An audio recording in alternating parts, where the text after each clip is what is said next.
¿no? Solo los hemos dedicado a resolver ejercicios. Pasémonos entonces a las leyes de gases ideales.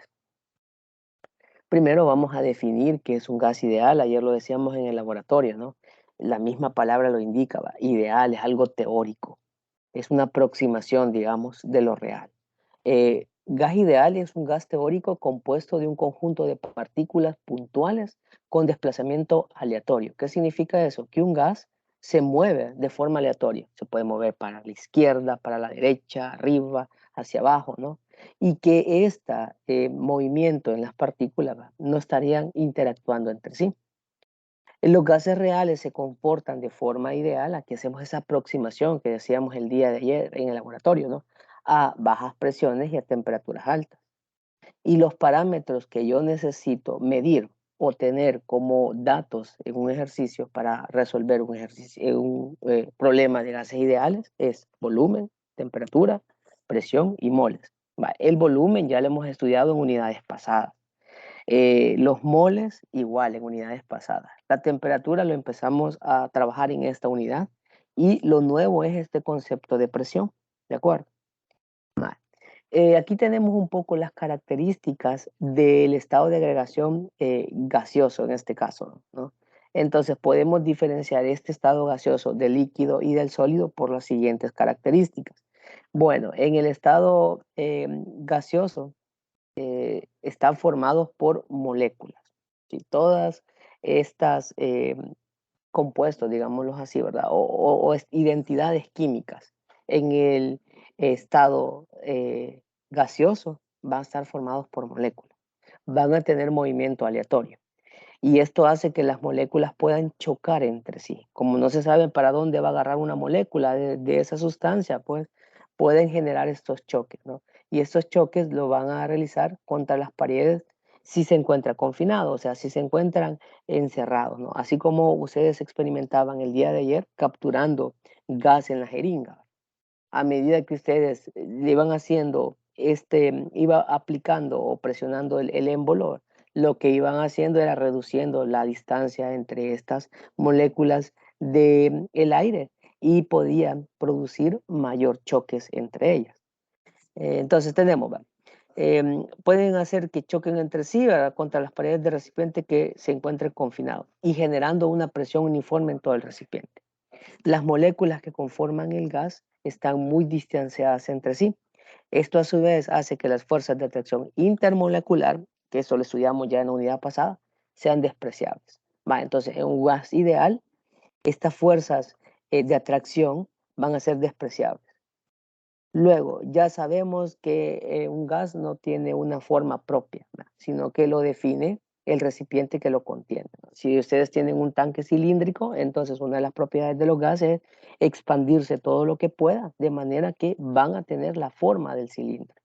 Y entonces es fácil conocer el volumen del gas, porque si tenemos el radio y tenemos la altura, ya sabemos que tenemos una ecuación para calcular matemáticamente el volumen de esa figura geométrica, ¿no? Que es pi r cuadrado por altura. Entonces, solo necesitamos conocer el radio y la altura, ¿va?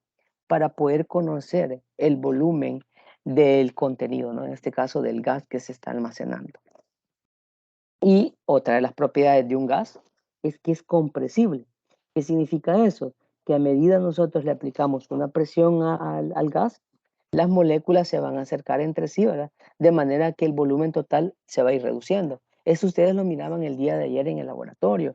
Cuando ustedes iban aplicando el émbolo, lo que iban haciendo era, iban reduciendo esta distancia entre las moléculas, por lo tanto, las moléculas se iban acercando cada vez más, ¿verdad? El volumen se iba pues reduciendo en el espacio de la jeringa, ¿no?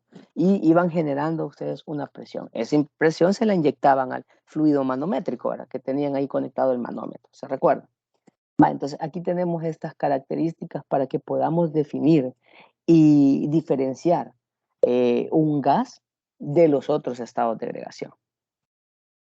Bien, como tarea les voy a dejar leer los postulados de la teoría cinética. Esto, si tienen el libro nuevo, ahorita aquí lo tengo en mis manos, lo estoy buscando y les voy a dar las páginas en donde está esto para que ustedes lo puedan buscar. Si no, pues a medida yo me vaya moviendo en la presentación, ustedes pueden hacer screen en la pantalla y leer esto después, o consultar después el video de la grabación de la clase y pausarlos, ¿no? Pero si lo quieren consultar directamente del libro, esto está en la página 208 a la 209. Hablo de la nueva edición del libro de Química General, ¿verdad? La página 208, 209. Ahí lo pueden buscar, ¿no? Esto es bien teórico, chicos. No necesitan a su profesor para que ustedes entiendan esto, ¿no? Aquí está claro lo que les quiere decir cada una de las propiedades o relación que tienen estos gases con la temperatura. De eso les detallan. Son 5 postulados, ¿no? Los tenemos de esta manera. Ya les indiqué la página 208 a la 209 de la nueva edición del libro Texto de Química General. Y si no, pues le hacen screen a la pantalla. Y si no, pues vuelvan a consultar el video que va a quedar grabado acá en el aula de Teams. Va. Ahora sí, hablemos un poquito del parámetro nuevo, que era la presión. Ayer ustedes empezaban a medir estas presiones, ¿no? Y hacían cálculos de ellas, ¿no? Vaya, pero aquí ya tenemos más a detalle este concepto de presión. Vamos a tener 3 tipos de presión. Vamos a tener presiones absolutas, presiones atmosféricas y presiones manométricas. Definamos cada uno de estos términos. ¿Qué es una presión absoluta? Es la presión que realiza el gas sobre las paredes del recipiente por unidad de área. Ok, esa es la definición. Cuando le hablen de presión absoluta, le están preguntando por la presión que está ejerciendo el gas. ¿De acuerdo? ¿Qué es la presión atmosférica? La presión atmosférica es la presión que el aire de nuestros alrededores le hace a los objetos, ¿no? Y este parámetro depende de la altura y son inversamente proporcionales, ¿va? De manera que al aumentar la temperatura, perdón, al aumentar la altura, disminuye la presión. Así que van a considerar esto, ¿no? Si nos vamos a la montaña más grande del mundo, ¿no? En donde la altura es mayor, ¿va? Entonces allí la presión va a ser más pequeña. Quiere decir que a medida vayamos saliendo, pues, o elevándonos de la superficie de la Tierra, vamos a ir encontrando menor presión a la altura, al aumentar la altura. El otro término es presión manométrica. La presión manométrica, esto ustedes lo experimentaban el día de ayer, ¿verdad? Es conocida también como presión relativa y es la diferencia entre la presión que ejerce el gas, alias la absoluta, y la presión de los alrededores, alias la atmosférica. Y por eso tenemos esta ecuación, la que utilizaban el día de ayer. La presión manométrica es igual a la presión absoluta menos la presión atmosférica. De igual manera, con esta ecuación, también la utilizaban el día de ayer, me sirve para calcular la presión absoluta si yo conozco la manométrica, porque lo que tengo que hacer es despejar. Tengo que dejar solita la presión absoluta, tengo que quitar los acompañantes. ¿Quién es el acompañante? La presión atmosférica. ¿Y qué está haciendo el acompañante? Está restando. Entonces pasa al otro lado a sumar. Listo, entonces la ecuación me queda de esta manera. Presión absoluta es igual a la presión manométrica más la presión atmosférica. Vamos a estandarizar el valor de la presión atmosférica. Vamos a tomar que para todos los ejercicios va a ser de 1 atm, de una atmósfera. Como que si todos los ejercicios se estarían realizando sobre el nivel del mar. Sobre el nivel del mar, los alrededores nos hacen este valor de presión, 1 atm. Pero ya dijimos, a medida vayamos aumentando de altura, esta presión va a ir disminuyendo, ¿no?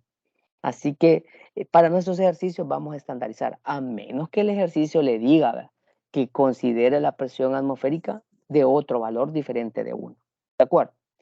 De lo contrario, nos vamos a ir en automático que siempre la presión atmosférica va a ser igual a 1. Otra cosa que quiero que no me confunda, las unidades de presión son atmósferas, PSI, milímetros de mercurio. Ayer utilizaban ustedes centímetros de agua. Se pueden utilizar bar, torricelli. Entonces, estas son las unidades. Ahora, lo que quiero que entienda bien es que todas estas unidades que están aquí desglosadas las puedo yo implementar para estas 3 presiones, dado que son unidades de presión. Las atmósferas también pueden ser para presiones absolutas, para atmosféricas y para manométricas.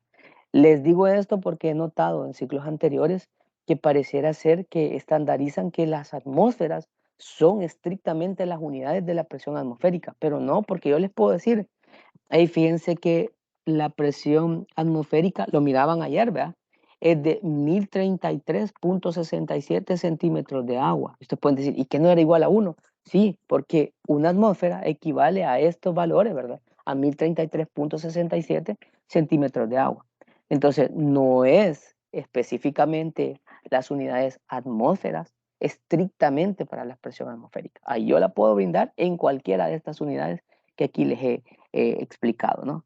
Así que hay que considerar esto, ¿no? Si es presión, pues puede tener cualquiera de estos tipos, ¿no? Lo que tengo que tener a la mano son factores de conversión para estar operando los términos, ¿de acuerdo? Vale, estamos ahí. Voy a hacer una pequeña pausa y quiero preguntar, no sé si tienen alguna duda de los conceptos.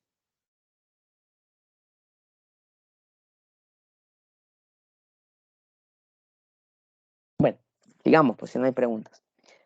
Este es el manómetro, ¿no? Ayer ustedes lo experimentaban. ¿Qué es el manómetro? Es un tubo en U, donde uno de los extremos está conectado al gas y el otro está abierto a la atmósfera, ¿sí? De manera que si analizamos esta figura, esta columna de acá, que para nuestro lado de la pantalla es el extremo izquierdo, y este de acá es el extremo derecho, el extremo izquierdo está conectado al gas y el derecho está abierto a la atmósfera. En el interior del manómetro va a haber fluido manométrico. De ahí ustedes pueden colocar cualquier tipo de sustancia que no sea volátil a temperatura ambiente. ¿Qué significa la palabra volátil? Que no se les vaya a vaporizar, si no, se les va a quedar el tubo sin fluido manométrico, ¿no?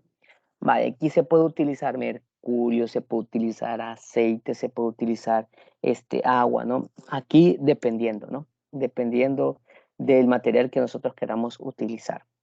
Vale, el día de ayer nosotros utilizábamos como fluido manométrico agua, ¿no, chicos? Generalmente, bueno, antiguamente, mejor dicho, los manómetros estaban pues llenos de mercurio, pero el punto es de que esta sustancia es nociva, ¿verdad? Es tóxica a nuestra salud, por eso es que se ha ido cambiando esta, este fluido manométrico para una sustancia, una identidad química que no tenga muchos efectos nocivos a la salud. Bien, entonces podemos observar que a medida el gas vaya haciendo presión, vamos viendo que esta columna de la izquierda del manómetro se va desplazando, va bajando, y eso hace que la columna de la derecha retroceda. Esta diferencia de los niveles de las columnas es el valor de la presión manométrica. ¿De acuerdo? Vale. Veamos la segunda ilustración. Vemos acá que los niveles están en la misma horizontal, ¿verdad? O los meniscos, en este caso, las alturas de las columnas están al mismo nivel. Por lo tanto, ayer decíamos un valor para esta presión. En este caso, la presión manométrica vale 0. ¿Qué unidades? Como es mercurio, aquí van a ser milímetros de mercurio. ¿Sí? Va a valer 0. ¿Por qué? Porque están al mismo nivel. Lo explicábamos el día de ayer, ustedes experimentaban igual, ¿no? Que cuando estaba al mismo nivel quiere decir que las presiones son iguales, ¿no? Que las presiones son iguales y entonces si las presiones son iguales, quiere decir que acá la manométrica va a ser 0, ¿va? Porque imagínense, si la absoluta vale 1 atm, digamos, y la atmosférica también vale 1 atm, 1 menos 1, 0, ¿va? Están equilibrados, ¿va? Por eso es que ninguna de las columnas se está desplazando sobre la otra. En el otro caso vemos que hay desplazamiento, pero ojo, está del lado de la derecha. En este caso, el ambiente está haciendo acá presión y está haciendo retroceder la columna donde está conectado el gas. ¿De acuerdo? Entonces, ¿qué diferencias tenemos? Vale, mire, en este caso, la figura, nosotros concluimos que la presión manométrica va a ser mayor a 0. O sea que la presión manométrica va a ser positiva. ¿Por qué? Porque esta presión va a ser más grande. Y entonces cuando nosotros decimos, yo quiero calcular la presión manométrica, ¿cómo le hago? Bueno, la presión del gas, es la presión absoluta, menos la presión atmosférica. Entonces está claro que esta presión es mayor porque ha empujado con mayor fuerza a esta columna, a este lado de la columna del manómetro. Por lo tanto, aquí imaginémonos, dando valores, imagínense que aquí sea 2. 2 es mayor a la atmosférica, ¿no? Porque la atmosférica ya dijimos que la vamos a estandarizar a valores de un ATM. ¿Sí? Vaya, entonces 2 menos 1 nos da un resultado positivo. Y esto va a ser así siempre que la columna en donde está conectado el gas, ¿verdad?, esté más baja, ¿verdad?, que la de la derecha o de la columna que está sometida con la atmósfera. Si están iguales, dijimos que es igual a cero. ¿Qué pasa en el otro caso? Vaya, en el caso en donde el extremo del ambiente esté más abajo que el del gas, representa que es una presión manométrica menor a cero, o sea, una presión manométrica negativa, ¿sí? En este caso, ahora, cuando nosotros decimos la presión manométrica es la absoluta menos la atmosférica, entonces la atmosférica es mayor que la pues absoluta, pero ya estandarizamos que el valor de la atmosférica es de 1. Entonces, la atmosférica, la absoluta, perdón, tiene que ser valores menores a 1. Por ejemplo, 0.5, ¿no? Entonces, 0.5 menos 1, ¿verdad? Ahí está, ¿verdad? Signos distintos se restan, predomina el mayor, en este caso me va a dar negativo. Y eso va a ser así siempre, ¿verdad? Que la columna de la derecha, en este caso la que está abierta al ambiente, ¿verdad?, esté más abajo que la del gas. ¿De acuerdo? Mal. En resumen, tenemos 3 tipos de presiones, decíamos. Presiones absolutas, presiones manométricas y presiones atmosféricas. Ok, fíjense que las presiones atmosféricas jamás pueden ser negativas y no pueden ser cero. ¿Por qué no pueden ser negativas? Porque siempre voy a tener toda esta capa encima de nosotros, ¿verdad? Encima de la Tierra, que van a estar ejerciendo una presión. Y no pueden ser cero porque yo no puedo quitar la atmósfera del planeta, ¿de acuerdo? Entonces, hay que considerar esto. Jamás puede ser negativa y no puede ser cero. ¿Cuánto puede ser como máximo el valor de la presión atmosférica, ¿verdad? Hasta el momento, ¿verdad?, como lo hemos estandarizado, 1. Puede valer 1. En el caso de la presión absoluta, jamás puede ser cero y no puede ser negativo, ¿sí? ¿Por qué? Porque la absoluta es igual a la manométrica más la atmosférica. Aunque la manométrica sea cero, ya vimos que la manométrica sí puede valer cero. Ayer lo experimentábamos en el laboratorio. 0 más 1 siempre les da un valor diferente de cero. Entonces jamás puede ser cero. Y jamás va a ser negativa porque estos términos se van a estar sumando, ¿sí? Pero en el caso de la manométrica, ya dijimos, puede ser positiva cuando la presión absoluta sea mayor a la atmosférica. Lo mirábamos, ¿no? En el caso del literal A. Puede ser cero en el caso del literal B, ¿verdad? Cuando la presión absoluta es igual a la atmosférica, cuando está equilibrado, ¿no? Y no haya diferencias en las alturas de las columnas. Y negativa cuando la presión absoluta es menor a la atmosférica, ¿sí? Vale. En el caso de que sea negativa, chicos, esta presión tiene un nombre propio. Se le llama presión de vacío. Se le llama presión de vacío. Por lo tanto, es una presión manométrica y no cualquier manométrica. Es una presión negativa. ¿De acuerdo? Vale. Entonces, vamos a ver si hemos entendido el concepto. Vamos a resolver este ejercicio sencillo. ¿Cuál es la presión absoluta de un gas si se tiene, ojo, ojo, una presión de vacío de 0.5? Exportemos los datos. ¿Qué me está preguntando del ejercicio? Me está preguntando la presión absoluta. ¿Qué me da como dato? La presión de vacío. ¿Qué otro dato yo tengo? Yo tengo la atmosférica. Esto ya me la dijeron y ya dijimos, estandarizado es de una ATM. Vale. Solo tengo una única fórmula ahorita para presión. Díctenmela, por favor, chicos. Ayer trabajaban ustedes.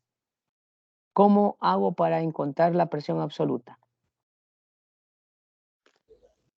Presión manométrica más presión atmosférica. Presión manométrica más la presión atmosférica. ¿Sí? ¿De acuerdo? Va. Y hace un ratito decíamos, una presión de vacío es una presión manométrica, pero negativa. Vaya, entonces, ¿qué tienen que hacer ustedes? Relacionar, va. Hey, una presión es una presión manométrica. pero una presión manométrica negativa. O sea que el 0.5 que me están dando, yo le tengo que anteponer el signo negativo en la ecuación, ¿sí? Y entonces le coloco acá, menos 0.5. Más, ¿cuánto vale la atmosférica? 1 ATF. Signos distintos se restan, predomina el signo del mayor, positivo, aquí le va a dar 0.5.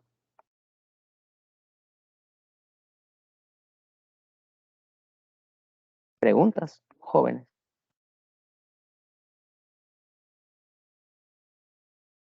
¿Preguntas?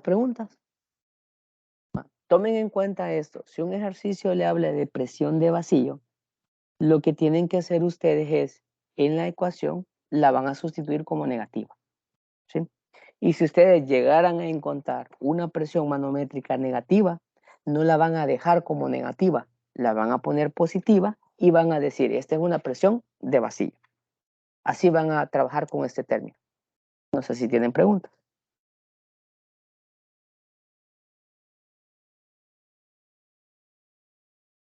Bueno, chivo. Entonces, ya tenemos ahí el nuevo parámetro que nos hacía falta estudiar, las presiones, ¿no? Ahora, ya entremos de lleno. Vamos a empezar a desglosar las leyes de gases ideales. Primero voy a hablar sobre la teoría y después nos vamos a meter con la solución de ejercicio. La ley de Boyle-Barriot. Este señor vino y analizó un sistema de un gas ideal, encerró un gas ideal y lo trabajó a temperatura constante, ¿sí? Y capturó una cantidad fija de gas. Y entonces él dijo, para una cantidad fija de gas, manteniendo la temperatura constante, se dio cuenta que la presión y el volumen son inversamente proporcionales. ¿Sí? Son inversamente proporcionales. Y entonces aquí tenemos expuesta la ley de Boyle. Nos dice, en un proceso isotérmico, ojo con esta palabra, ¿no? Porque también así me lo pueden redactar en el ejercicio, ¿no? ¿Qué significa isotérmico? Iso igual, térmico, temperatura. Eso significa temperatura constante, ¿sí? Un proceso isotérmico es equivalente a decir un proceso a temperatura constante, o sea que no va a estar cambiando. El día de ayer hacíamos esta ley, ¿no? Y lo trabajábamos a temperatura constante porque no estábamos variando la temperatura en el laboratorio. ¿Sí? La presión absoluta de una cantidad fija de gas es inversamente proporcional al volumen del mismo. ¿Qué significa esto de inversamente proporcional? Ayer lo explicábamos también, ¿verdad? Significa que si la presión absoluta aumenta, entonces el volumen disminuye. Y si la presión absoluta disminuye, el volumen aumenta. Eso significa inversamente proporcional. Y la ecuación que vamos a tener, chicos, es esta. Presión 1 por volumen 1 es igual a presión 2 por volumen 2. Variantes de este ejercicio, bueno, me pueden preguntar presión 1 y dar los otros términos, volumen 1, presión 2, volumen 2, simplemente tengo que despejarlo. O me pueden preguntar el volumen 1 y brindarme como datos presión 1, presión 2 y volumen 2. Ayer hacían ustedes un ejercicio en donde tomaban un par ordenado de presión y de volumen como condiciones iniciales de la tabla de medición y el ejercicio le decía, yo quiero saber cuál va a ser la presión que va a tener si cambiar el volumen a tantos mililitros, ¿no? Y despejaba. El cuidado de estas fórmulas, y llévelo, acá se los he puesto hasta en color rojo y con el signo acá de advertencia, las presiones que yo voy a sustituir tienen que ser estrictamente absolutas. No vaya a meter manométricas, no vaya a meter acá de vacío, tiene que meter presiones absolutas. ¿Y cómo dijimos que voy a hacer para convertir una presión absoluta a la manométrica? Le voy a sumar la atmosférica. ¿De acuerdo? Así va. De manera que las fórmulas necesitan presiones absolutas, resuelven presiones absolutas. Si en dado caso el ejercicio me preguntaran por la manométrica, entonces yo sustituyo como ya me dijeron, siempre absoluta. Aunque me pidan, ingeniero, la manométrica, sí, aunque le pidan la manométrica, no importa. Usted tiene que resolver la fórmula y la fórmula es dimensionalmente homogénea para presiones absolutas. Entonces, obviamente, si la fórmula funciona con presiones absolutas, si yo despejara de la fórmula presión, ¿qué tipo de presión voy a encontrar? Una presión absoluta también. Y si me pide la manométrica el ejercicio, después la cambio a manométrica. ¿Y cómo voy a hacer ese cambio? Bueno, como ya sé que la absoluta es la manométrica más la atmosférica, lo que tengo que hacer es despejar de aquí la manométrica. La absoluta, la que resuelvo de la fórmula, le voy a restar la atmosférica. ¿Sí? Y así. ¿De acuerdo? Así que no se me vayan a ir con este ejercicio, porque desde ya les aclaro, si ustedes me sustituyen una presión atmosférica acá, el punto está nulo. O sea que si este ejercicio vale 15% del examen, ¿verdad? Entonces tienen 0% de entrada. Y ustedes pueden decir, ¿y por qué? Porque esa es la dificultad, chicos. Esa es la gran dificultad de esto, es entender y memorizarse que las presiones que tengo que sustituir en la fórmula son estrictamente absolutas. ¿De acuerdo? Vale. Si graficamos la presión absoluta contra el volumen, voy a tener esta tendencia. Ayer lo miraban, ¿no? Algunos no les daban esta tendencia así por el tipo de escala que estaban utilizando, ¿no? Estaban utilizando una escala arbitraria, estaban dibujando esto a mano alzada, por eso es que no les da esta tendencia. Si ustedes lo grafican ya en GeoGebra, en Excel, ¿no? Les tiene que dar ese tipo de tendencia, ¿sí? Vale. Siguiente ley, ley de Charles. Este señor experimentó también con gases ideales, pero manteniendo la presión constante y también mantuvo una cantidad fija de gas. Y entonces él dijo, en un proceso a presión constante para una cantidad fija de gas, la temperatura y el volumen son directamente proporcionales. Y aquí está establecida, ley de Charles. Les dice, en un proceso isobárico, ojo con esta palabra, ¿no? Este término significa iso igual bárico de presión, entonces a presión constante. El volumen de una cantidad fija de gas es directamente proporcional a la temperatura absoluta. Ah, entonces aquí, ¿qué me dice? Me dice que el volumen es directamente proporcional, es que si aumenta el volumen, también aumenta la temperatura absoluta. Y si disminuye el volumen, también disminuye la temperatura absoluta. Eso significa que los parámetros sean directamente proporcionales. ¿De acuerdo? Vaya, entonces la ecuación matemática que tenemos es esta de acá. Volumen 1 entre temperatura 1 es igual a volumen 2 sobre la temperatura 2. Variante de esta, bueno, que me pueden preguntar volumen 1 o temperatura 1, volumen 2 o temperatura 2. Esa puede ser la gran variante. Para volver amistoso el despeje, lo que podemos hacer es multiplicar cruzado, ¿verdad? Entonces, este T2 multiplicar por volumen 1 y el volumen 2 multiplicarla por la temperatura 1, para que así sea más amistoso el despeje. Y si me preguntaran por temperatura 2, chivo, entonces el B1 está multiplicando, lo mando a dividir. ¿Sí? Vaya, hay otra advertencia y esta está en color rojo.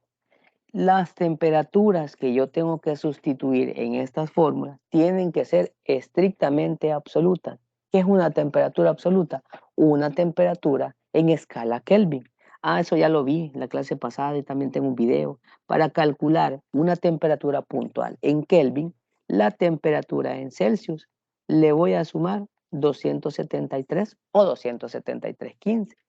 Y si me lo dan en Fahrenheit, pues si me lo dan en Fahrenheit, yo tengo que temperatura en Fahrenheit es igual a 1.8 temperatura de Celsius menos 32. ¿Qué tengo que hacer? Pues despejar. Primero tengo que convertir esos Fahrenheit a Celsius. ¿De qué manera? La temperatura de Fahrenheit le voy a sumar 32 y lo voy a dividir entre 1.8. Cuando ya tenga Celsius, ¿verdad? Utilizo la otra. Le voy a sumar los 273 y tengo los Kelvin. ¿Sí? Vale. Pilas entonces, acá, ¿verdad? Yo necesito acá estrictamente temperatura absoluta. Vale. ¿Qué requiero en su cuaderno de apuntes que tengan ahí ya anotados? Primero, el nombre de la ley. Segundo, el término que va a pues llevarles a elección a esta ley. O sea, esta palabra termodinámica que van a tener constante, ¿verdad? Este parámetro que van a tener fijo. Para la ley de Boyle van a tener fija la temperatura. Para la de este señor Charles van a tener la presión. ¿Verdad? Entonces, todo eso, ¿verdad? Vayan haciendo un cuadro de resumen, ¿no? Necesito la ecuación también y la restricción de la ecuación.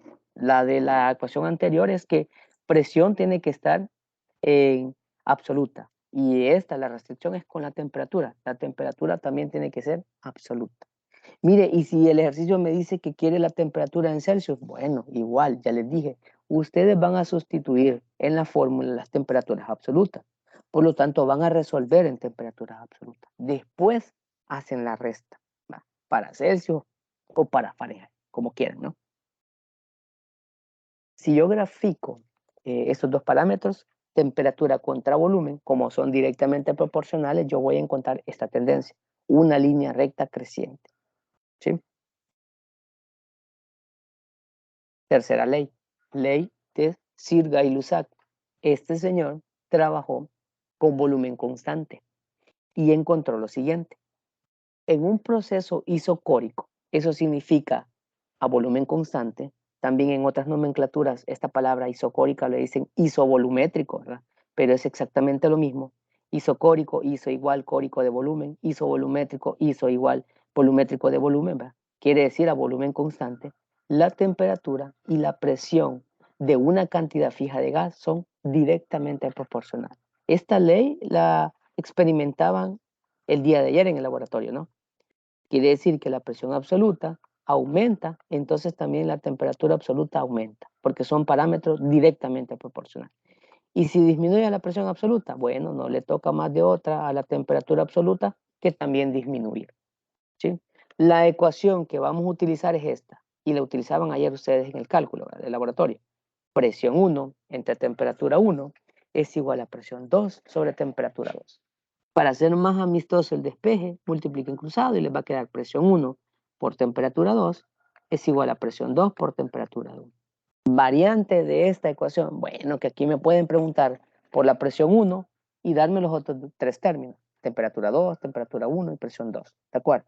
O me pueden pedir la temperatura 2 y me tienen que dar presión 1, presión 2 y temperatura 1, ¿de acuerdo? Restricciones, otra vez, mire, está el signo de advertencia, está otra vez un texto al final de color rojo. Ey, la temperatura y la presión tienen que ser absolutas. Recordemos, ¿cómo es que convertía una presión absoluta? Es sumando la manométrica más la atmosférica. ¿Y cómo calculaba la temperatura absoluta?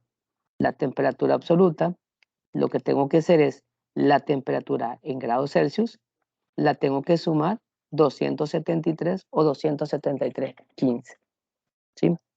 Mire, si me piden temperatura relativa, o sea, en Celsius, en Fahrenheit, o presiones manométricas, igual, ustedes van a sustituir la absoluta. Si el ejercicio les preguntan por la manométrica al final, en la condición 2, bueno, ustedes van a resolver la presión 2 absoluta y después van a convertir esa absoluta a manométrica.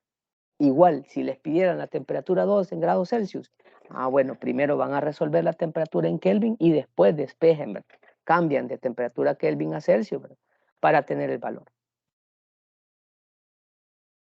Si yo grafico, bueno, ustedes hicieron esto el día de ayer, ¿no?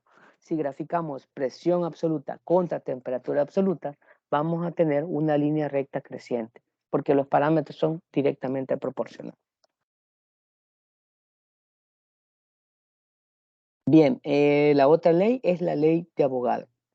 Este experimentó lo siguiente, mantuvo fija temperatura y presión y se dio cuenta que el número de moles y el volumen disminuían, ¿no? Variaban, ¿no?, de manera directamente proporcional. Y entonces expone esta ley. El volumen de un gas en un proceso a temperatura y presión constante es directamente proporcional al número de moles. Otra vez, va. Directamente proporcional significa que si aumenta el volumen, aumenta el número de moles. Y si el volumen en el tanque disminuye es porque el número de moles disminuye también. ¿Y cuál es la única forma que un recipiente cerrado, ¿verdad?, disminuya el volumen o disminuya el número de moles? Que tenga un agujero, ¿va?, y se esté escapando el gas por ese agujero. ¿De acuerdo? Vale.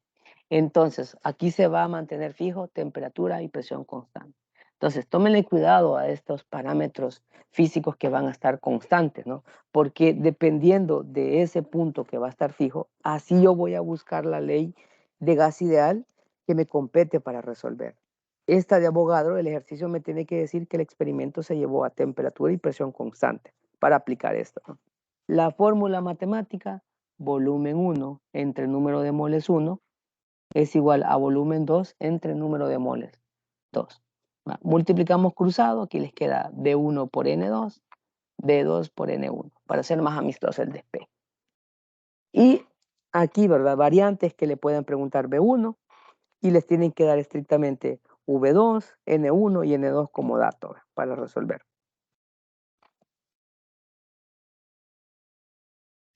Cuadro resumen rápidamente. Ya se dieron cuenta que los parámetros que tenemos que tener para resolver el ejercicio de gases ideales son 4. ¿Cuáles son esos 4? Presión, volumen, número de moles y temperatura. ¿Sí? Son 4. Entonces, si yo tengo constante el volumen y el número de moles, bueno, a volumen constante, ¿cuál ley me favorece? La ley de Gay-Lussac. ¿Cuáles van a ser las variables? Las que van a estar cambiando son presión y temperatura. ¿De qué forma? Directamente. Esto ya lo vimos, ¿no? ¿Cuál es la ecuación que voy a utilizar? Presión 1 entre temperatura 1 es igual a presión 2 sobre temperatura 2. No olvidar, presiones y temperaturas a sustituir en la fórmula estrictamente absolutas. Ambas. ¿Qué pasa con la ley de Charles? Bueno, la ley de Charles me dice que tengo moles fijas y presión fija. Proceso isobárico, decíamos. Entonces, ¿cuáles van a ser las variables o los parámetros que van a estar cambiando? Volumen y temperatura. ¿De qué manera? De una manera directamente proporcional. Fórmula, B1 sobre T1 es igual a B2 sobre T2. Restricciones, acordarse. Las temperaturas a sustituir en la fórmula tienen que ser temperaturas absolutas. Siguiente ley, la de Avogadro, la que acabo de ver. ¿Cuáles términos van a ser constantes? Presión y temperatura. ¿Cuáles van a estar cambiando o variando?